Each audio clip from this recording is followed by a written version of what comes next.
Білім жүйесі қай заманда болмасын кез келген ұлттың, мемлекеттің өмірінде ерекше орын алады. Ол өткендегі жиған терген тәжірибе мен білімді келер ұрпаққа беру арқылы болашаққа жұмыс жасайды.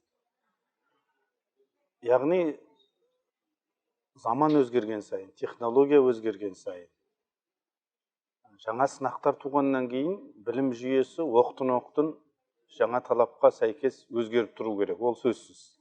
Реформа дегеніміз соны жаңа талапқа сай бейімдеу. Бірақ реформаның түр-түрі болады. Кейбір реформа ұзақ мерзімді басымдықтарға негізделіп, шын мәнінде саясаттың ортасына болашақ маман, адам мүддесі және қоғамдық құндылықтарды қойса, кей реформа керісінше қайта бастамаларды ауыздықтау, қағазбастылықты көбейту бағытына кетіп болады. Сондықтан бұл саланы жетілдіргенде бірінші біз нәтижеге қарауымыз керек. Білім беру жүйесінің өніміне қарауымыз керек. Өнім деген не?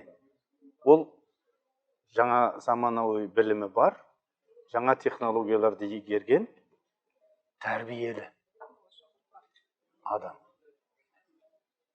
Ендеше осыны қалай қамтамасыз ету керек? Біз жоғарғы оқу орындарының Қазақстанда көп екенін білеміз, саны бар, жеткілікті. Ал сапаға қалай назар аударуымыз керек? Екінші сұрақ, осының барлығын бір орталықтан басқару мүмкін бе? Үшінші сұрақ, ол қажет пе? Сол себептен де білім министрлігінің өзі министрліктің миссиясын, негізгі жұмысын да талқылау керек. Мен жаңа айттым, ол миссия халықтың білімге деген, заманауи білімге деген құштарлығын қамтамасыз ету жүйесін құру, яғни оған қызмет жасайтын білім ордаларына министрлік қызмет жасау керек. Оны басқару емес. Ол үшін біз мысалы мұғалімге сеніміміз керек дейміз. Ұстазға сенуіміз керек дейміз. Ұстазға сену үшін университеттің ішкі басқарылуы соған сәйкес құрылу керек. Ол да басшылық емес, басқарудан гөрі, бастық болудан гөрі сенім мен сыйластыққа негізделген. Өйткені сенім болса, әрбір басшы қарамағындағының уақытын, еңбегін, абыройын сыйласа, ол ұстаз өз кезегінде жақсы ахуалда құштарлықпен еңбек жасай алады. Ал егер оған нұқып отырып, өне бойы тек қана қадағалау, тек қана ақпарат беру, есеп беру жағына назар аударып кетсе, формальдық көрсеткіштерге назар аударса, ол өзінің ұстаз екенін ұмытып кетеді.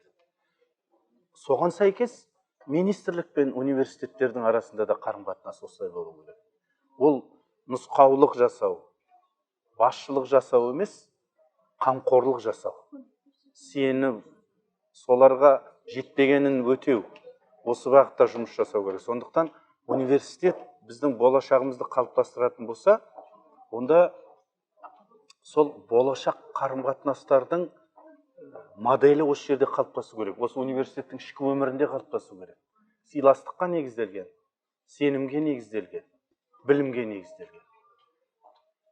Өз кезегінде ұстаздар өзінің шәкірттеріне баға қойғанда да осы бағытта қарым-қатынас орнату керек. Мен бір жыл менің қызым Британияға барып оқыды, 8-ші сыныпта. Сосын қайтып келді 9-ші сыныпта. Соны мен сұраймын, Құралай, қандай айырмашылық бар деп. Екі нәрсені айтты. Үш нәрсені айтты. Біріншіден, ұстаздар жекмейді. Екіншіден, сен көп сұрақ қойсаң, олар оны дұрыс қабылдайды. Керісінше сұрақ қойғанды қалайды. Үшінші айтқаны енді ол қоғамдық құндылыққа байланысты.